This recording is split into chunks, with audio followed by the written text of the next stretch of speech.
How's everybody today? What a group. Holy cow. I didn't expect this many people. Well, thanks for coming today. We're here today to talk about corporate-wide SSL inspection. Anybody doing that today?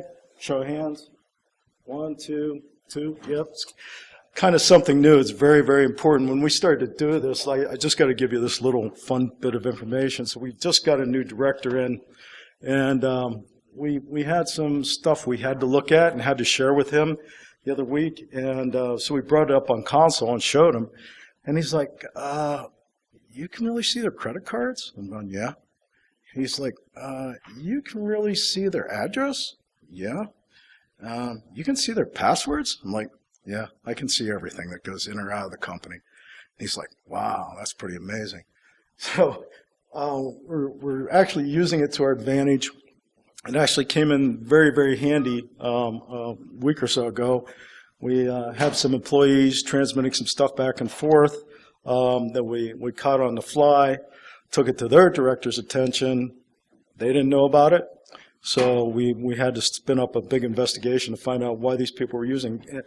And today we found out that they weren't supposed to be using it. So that's kind of where we're at. That's kind of where we're heading with this type of technology. So trending, what is growing out there? What do we need to be concerned with? What do we have to look at? What do we have to inspect? Huge amount of information out there transacting every day, and most of it's getting portable, which gives us a whole nother layer of technology, things that we got to work on. So actually, big fan of iced tea and gum. So I brought my red cup for the Bucks. So you have to excuse me while I take a drink once in a while here. Why? Why do we want to do this? Some pros and cons of why we want to look at this data. Do we trust our employees? Yes. Do they make mistakes? Yes. So a pretty simple concept. Planning considerations. What are all the moving parts you got to look at? Desktops, servers, software, AD, DNS. So then, come on in. Proxy technologies, what's out there, what can we use, what to consider, and then the inspection technologies. So everybody good with that? We'll go ahead and move on then. Trending growth areas. So mobile, everybody knows that mobile is increasing worldwide. There's a great demand currently for on-demand data access and applications. So we have people that want to have application accessible via their phone or via their tablet, or maybe they're coming in with their own Mac, BYOB. So all of these are considerations that we have to take into effect every day when we're dealing with data and data content. Social media and streaming. Again, another big checkbox that we use in our company. We promote it within our company, and we have concerns in our company. Increasing demands for walk-around data. We have doctors and nurses and directors and VPs that want to be able to pull up a patient's chart anytime they want. And I'm sure there's other people in industry that also wants that ability. They can just reach in their pocket, pull it out, and have access to it. Well, they also have the ability to transmit that data too. So that's what we need to watch and what we need to look at. And most companies are already on the bandwagon, the security bandwagon, and by doing so, the first thing they're embracing is SSL. Everybody in here trust SSL? Yeah? No? No? All right. I do trust it. It's a good technology. It's a good place to start. With that said, these are provided by Cisco actually. You can see that the overall trend is to go away from your desktops, to go away from your static devices, and to move forward with stuff that you carry, right? So now we have to take into consideration not only our fixed wired networks, but now all of our wireless technology. How do we monitor these endpoints for data that we know as PI, PHI, PCI? What's the biggest growing mobile service growth areas? Mobile banking, commerce, and social media. I just don't think there's any surprise in any of that. So some of the pros, that you get from checking out the data that you intercept, better insight to the types of data leaving the company, so know what people are sending, all right? Is it their social? Is it somebody else's socials? Is it 100 socials? So ensure legal and regulatory compliance. Yeah, we all have to deal with a certain amount of that, and it's always good to have that stuff at hand if you ever come in front of regulatory governing bodies to have to answer some questions for that. Excuse me. This also gives you much more information on how to prevent data leaks in real time. Active blocking. This is an absolute must in the future. A lot of people aren't doing it today, but you want to stop that leak before it can even get out from any place on your network. Also, trade secrets. Hey, there's a lot of that out there that, people have laboratories and testing facilities and things like that that contain, trade secrets. We want to make sure that they're protected at all times. Also, the newest malware that's actually coming online is all the secured malware, okay? They're putting this stuff in tunnels and sending it in, and most companies, the firewalls are just letting it go straight through, So it's one of the easiest ways to get malware in. So there is a total cost associated with doing this, and it's not cheap.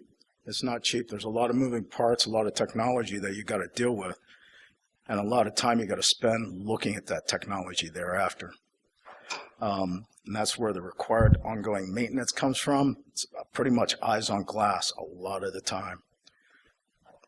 And a lot of technology, excuse me, has to all work together flawlessly, all right, to make the end user experience completely transparent. So a lot of things have to come together to make this a successful project. Some other things, if you're planning to do this on a corporate level, how many desktops or mobile units do you have to look at, all right? That's going to determine how big your scale is, right? How many URL transactions do you need to inspect, peak and off-peak? What kind of certificates would work for your entire company, okay? This is another instance where you've got to consider all avenues that you want to look at your data from, okay? How to handle system failures. Do you fail open or fail close? Escalation processes for a discovered instance. Help desk support. If you're having problems with URLs that just won't work right going through the inspection system. And what are you actually looking for? And how are you going to do it? So there's different ways to intercept. You can intercept on endpoints. You can intercept at firewalls. You can put dedicated proxies in. All of them have advantages and disadvantages. It's just whatever's going to be the most financial fit and best fit for your company for technology. Okay, desktops. Things to think about whenever you're doing this. What OSs have you got to support? Do you use a one cert for the entire company, or do you break it up and make it specific to different groups or different departments? Authentication, again, can't overemphasize this. There's a lot of information that's transacted whenever you're doing this through the AD and LDAP protocols. DNS, make sure DNS is going to be able to support it. Make sure it can handle the full volume of the calls you're going to make. Is there any special applications that you have to take into consideration? So a lot of companies have those, and you really need a POC and test, make sure those things are going to work. And then other special needs for web apps, special databases, HTML, Flash, the list goes on and on and on. I'm sure you've all been there and done that. So how does it work in concept? So Alice asked Bob what time it is. That information's handed off to a middleman, a proxy system that actually breaks down the SSL and takes a look inside the package. Proxy says, okay, hold on 1 second. Let me go find out what time it is. So it goes and asks Bob what time it is. Bob says, hey, it's 7 p.m. Proxy takes that information, checks it, inspects it, looks for viruses, logs it, reports on it, and highlights it in every way that we ask it to, and then hands that packet back to Alice and says, it's 7 p.m. Okay? So kind of a man-in-the-middle attack with a white hat flare, I guess you could say. Some of the things you got to consider for the server components. Again, what OSs do you need to support? What certs? Are you actually going to intercept the information coming off all of your server banks also? Authentication, can't say it enough, and DNS, I can't say it enough. Can interception be offloaded? Here's some new technology that's emerging in the market right now, offloading this so you don't have to have as much horsepower available at the server level to actually crack the SSL, and it works pretty well. Overall, what kind of loads do you have to handle, and do you have HA, high availability, DR, and are those completely compliant, and how big does the scale really need to be? You're just looking to support part of your org or the entire org. The other thing that we actually stumbled onto that became very important is using time syncing, and that's just so that all the times matched when we went back to look at doing investigations. Yes, sir.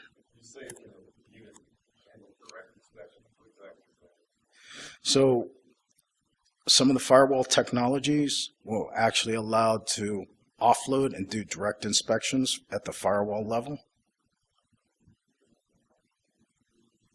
Does that answer your question? All right.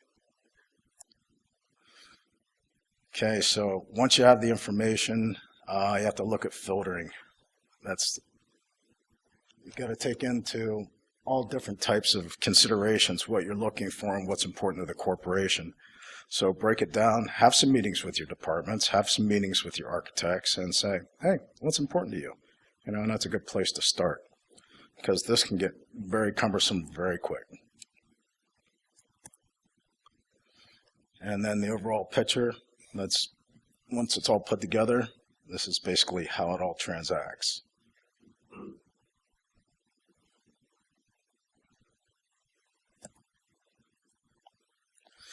Software.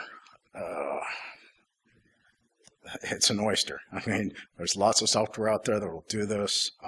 So look at it pretty close. Make sure it's going to fulfill all your needs.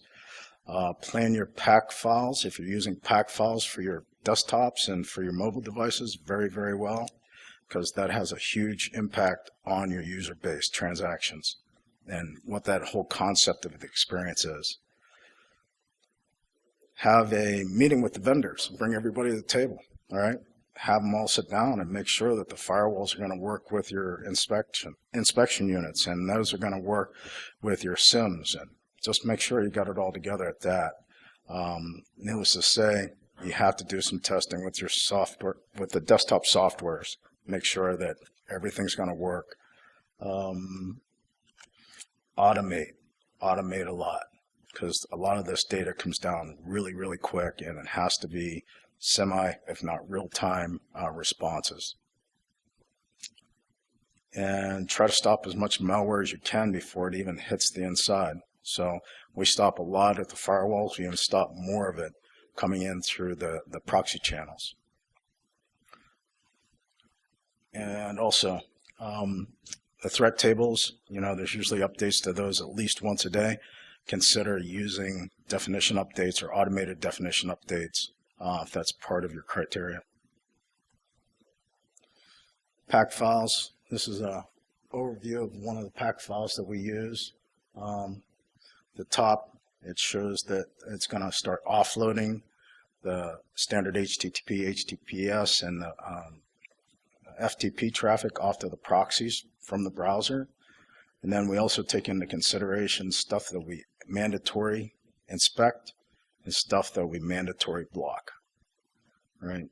Some of this is done at the endpoints because it helps the efficiency of the overall system. Some of it's done at the inspection level, and some of it's done at the proxy level. It all makes sense to what you're trying to do, and how much horsepower you got.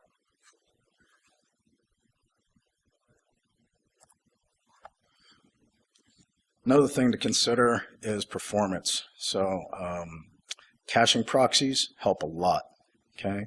They'll go out, get the request, and hold it in cache, whatever you determine that amount of time is, and then serve that up. Typical pages like Google, Yahoo, things like that are great pages to consider for caching.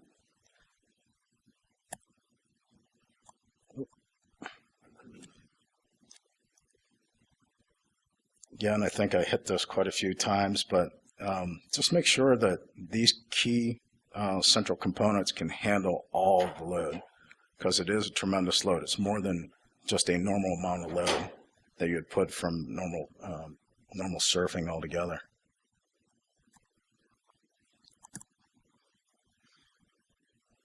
And like I mentioned, the loads are very demanding on all the systems.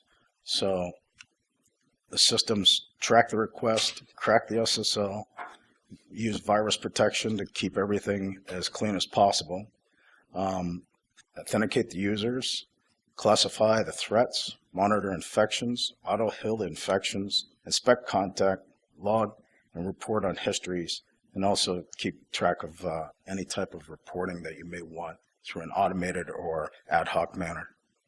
So these are all the considerations that we took into consideration when we were using proxy technologies to do all this. Filtering, inspection technologies, try to keep it simple because it can get really complex really, really quick. These are some numbers from some of our filters that we take into consideration for our company. As you can see, some of the numbers are small and some of them are starting to grow in size. And always expect to see everything. I mean, you will see just stuff you expect and stuff that you don't expect. People, I just don't know how to say it, when they're behind a computer, they think everything's good. So your inspection technology should really be able to handle this. So that's also a consideration. And this is me quite a bit of the time. It's easy to get buried, especially in this technology, really, really quick. So there's a lot of moving parts, and you got to keep it as seamless as possible for the end users. And when it's all put together, I'll give you a big picture of what our subsystems actually ended up to be. The next slide is without the mobile interfaces, which we're just working on putting into place now. But when it's all said and done, that's what it took for us to do SSL inspection, tear down, and control.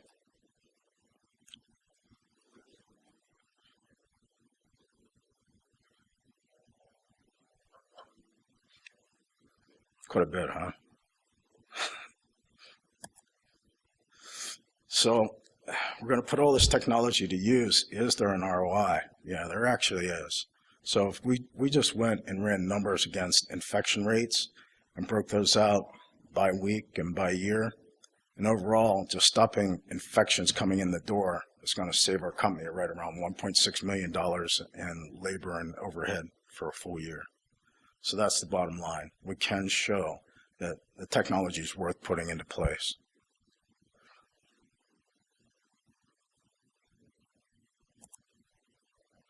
And that's it, folks. That's all I have. Any questions? Yes, sir. How do you project the results of your interception? What sort of projections are there for having access to potentially personal accounts? Absolutely. So we have two people sitting right behind you. We call the one guy Dora the one girl, Dora the Explorer, and the other guy, Jimmy Neutron. So this is our main analyst team. And their names fit them pretty well. So one says, hey, we got to go find out what this is all about. And I'm going to say, oh, yeah, I know how to hack Southwest to get us free airline tickets to go check that out. So it's limiting your exposure, right? Limiting who has access to that data. Keep that data secure, backed up. We keep our data for well over 365 days, just in case we ever get into a regulatory compliance. And we've had to go back and use it already.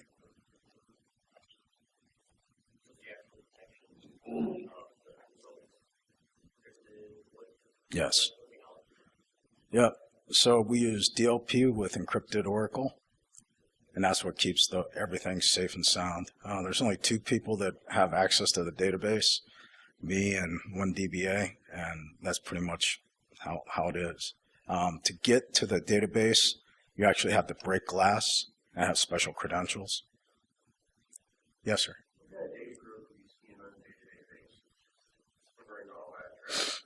A lot. So we started, oh yeah, well over that. So we started off basically seeing about 13 million URLs a day that we were inspecting. And this week we're well over 17 million. And that's just in 6 months. And almost all of it's secured. About 80% of that traffic is just pure HTTPS.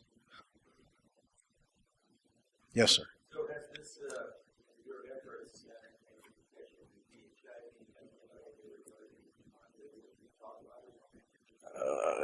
Yes, we have.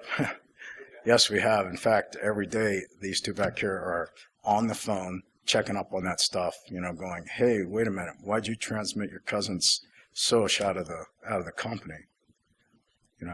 So every day there's stuff like that comes over. So what's the level of complexity of efforts? Avoiding mistakes or malicious activities?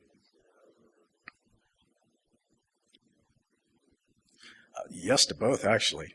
We've had some both. We've had some malware that was on the inside that actually was it was a Russian malware that was actually got on our ER systems, and it was sitting there screen scraping and trying to send that screen scrape back up the streaming media through the media player.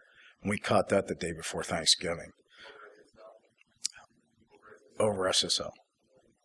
Yeah. Yes, sir. So you're fundamentally like spoofing certs for external websites, like Gmail and Dropbox. No, we do the man in the middle on the inside of the company, and then let the proxies out and negotiate the cert as they would as a root cert through the semantic corporation. So the information comes into the proxy. The proxy acts as the man in the middle. And then the proxy says, okay, I have a full-fledged CA cert that I go out and surf with. And it will come back and tell you if the cert that it went out and tried to negotiate with is bad. It'll just throw an error and say, no, bad cert. Yes, sir. You have to deploy that trusted CA cert to all the end devices that you're doing. Okay. Yeah, you absolutely do. That's your internal CA cert has got to go on your appliances and on all your desktops and mobile devices. It has to be deployed to them also. You said this was issued by semantics. Yes. So we use a full-blown semantic cert. Are there sites or classes of sites that you maybe told that you're not to inspect? Oh yeah, absolutely. So there's certain business sites that we know are fine, that we're not worried about the type of information that's gone out across them, so we actually exclude them. We do some of it. Let me get back.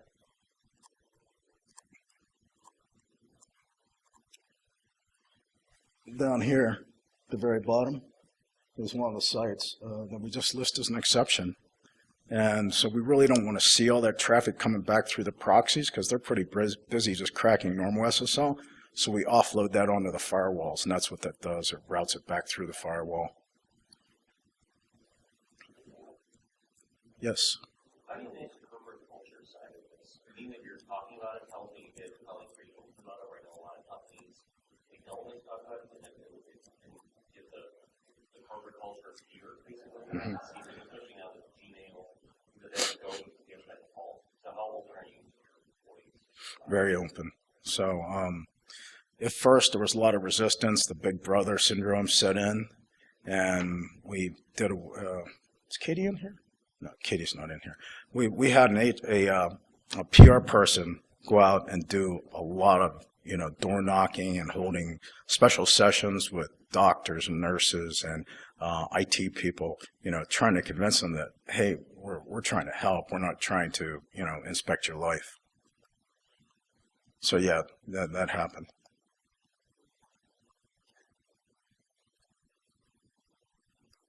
Anything else? Yes, sir. You have a lot of buy-in or contact with like the legal departments and so forth to say what you can and can't keep in terms of like a certain big session before precisely what the scope of Legal has weighed in on certain things, and most of it's already, with us, it's dictated by the OCR.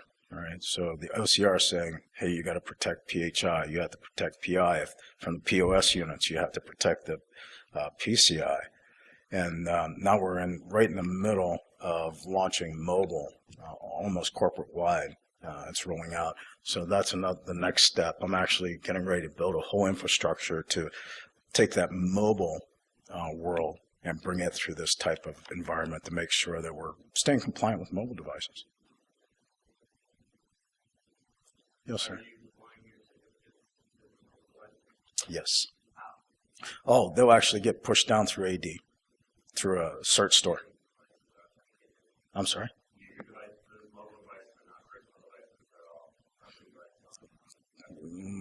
Yeah, that's a so right now they're all company owned, but we're also going to take on some BYODs, and with that they'll have to go to a website, and I'll place the cert on an internal website, and they'll be able to click on it and automatically take it into the trust. So pretty simple. Click here and you'll be good. As far as the cert? Yeah, it's a full-blown root CA cert from Semantic, so it's legit.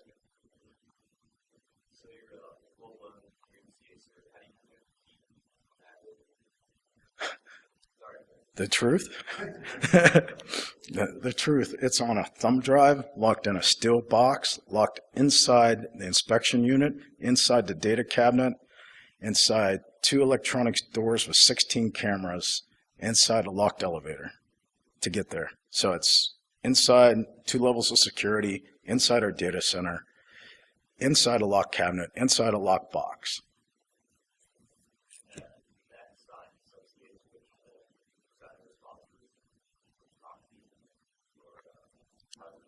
Yeah, that's exactly what happens. Yeah, but the copies are well locked up. The keys to the kingdom are put away. Is that what you meant? I guess I see potential for if one to keep compromised and it's been installed on level. Mm-hmm.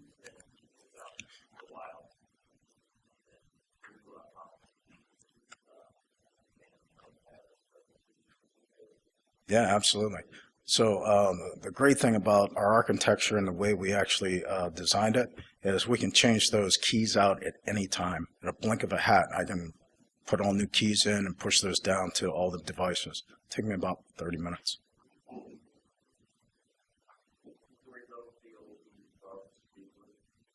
Yeah, it's pretty easy actually. Yeah, I could rebuild the old ones and reinstall them and give them new IDs.